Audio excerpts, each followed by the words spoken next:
What's great about Star Wars The Rise of Skywalker is that not only is it going to have a lot of connections to the prequels and the originals, but also Star Wars Rebels material, as well as Star Wars Legends to tell this story.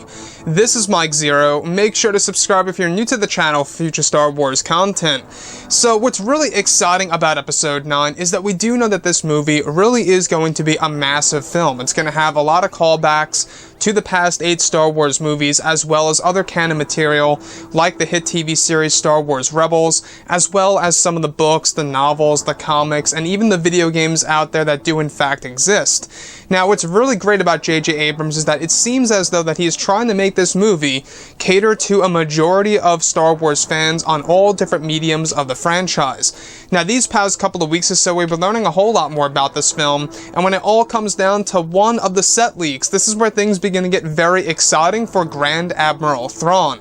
Now, specifically, what's really intriguing about all of this is that it's described that one of the scenes that were filmed during the month of November of 2018 included a sequence that was developed over in Cardington, where an unnamed actor was described to be dressed in the iconic Grand Admiral Thrawn outfit that fans grew up with in the 1990s from the books and even in the recent canon material.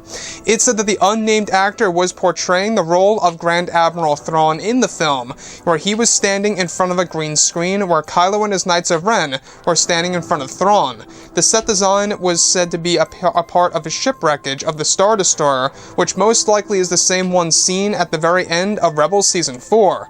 It's described to be a brief yet powerful scene and is said to be on the same level of Maul's scene in Solo: A Star Wars Story.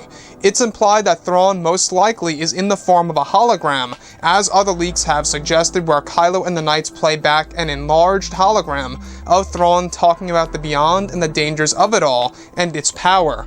So let's go over a couple of parts about this. Now, does this really indicate that Thrawn is alive and well somewhere out there in the galaxy? That's a big question now open on the table for discussion, isn't it?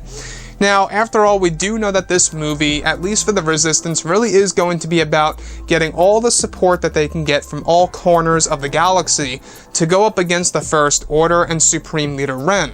So we're going to see a lot of different species in this movie, a lot of different types of creatures, a lot of different types of factions, and I think it's going to be a very interesting take on a Star Wars film. But as far as Grand Admiral Thrawn goes, right, we've actually been going over this these past 6 months, give or take, about him being trapped over in the unknown regions, and that he himself even traveled to the beyond at one point in time. And in this message, or at least in this sequence in which an unnamed actor was portraying the role of Thrawn, he is explaining about how the beyond is so dangerous, and even when it comes to its own power.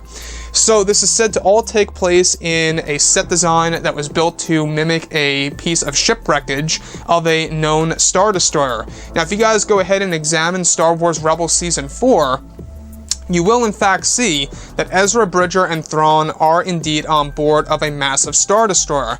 So this most likely is the same exact ship that Kylo Ren and the Knights of Ren are traveling into, that's actually crash-landed on an unknown world within the unknown regions. Because after all, we do know that the unknown regions is going to play a role in some way, shape, or form in Episode 9's plot, which is great because, well, we've never seen that region of the galaxy on the big screen before in great depth, right? We've never got to get a glimpse of that. And I think that this is a great opportunity by Disney, Lucasfilm, JJ, and crew to really explore that region of the galaxy and to show us exactly what it looks like and how dangerous it really is and, well, what really makes it so dangerous. I think that's what's going to be really exciting about that spot in the galaxy.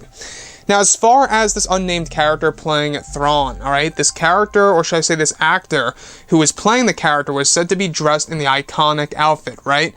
The iconic outfit that we have all seen in Star Wars Rebels, that we have all seen in many of the comics out there, and even what has been described in many of the different books, etc.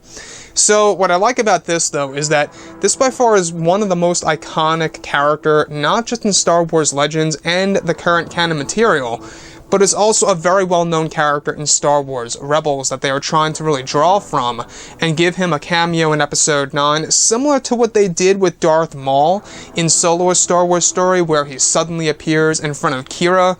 Everybody was going nuts, everybody was going insane and crazy. The fact that we got to see Maul in a Han Solo film. it almost felt surreal. So the fact that they're trying to do something similar with Grand Admiral Thrawn, it almost seems like a parallel, if you will, on that type of level of cameos, where it's somebody that you wouldn't necessarily expect to see in a Skywalker saga film that is now going to have some kind of presence in this movie. Now, once again, does this really mean that he's alive and well, or could this very well indicate that he is long dead and pretty much, you know, trapped over in the unknown region still somewhere, where maybe the Kylo Ren and the Knights of Ren cannot find him? That's a big possibility as well. Anyways, guys, drop a comment below. Let me know what you think about all of this in the comments. And if you guys did enjoy the content for today, do make sure to drop a thumbs up on this video to support the channel. I thank you all so very much for the kind support, and I'll catch you guys next time.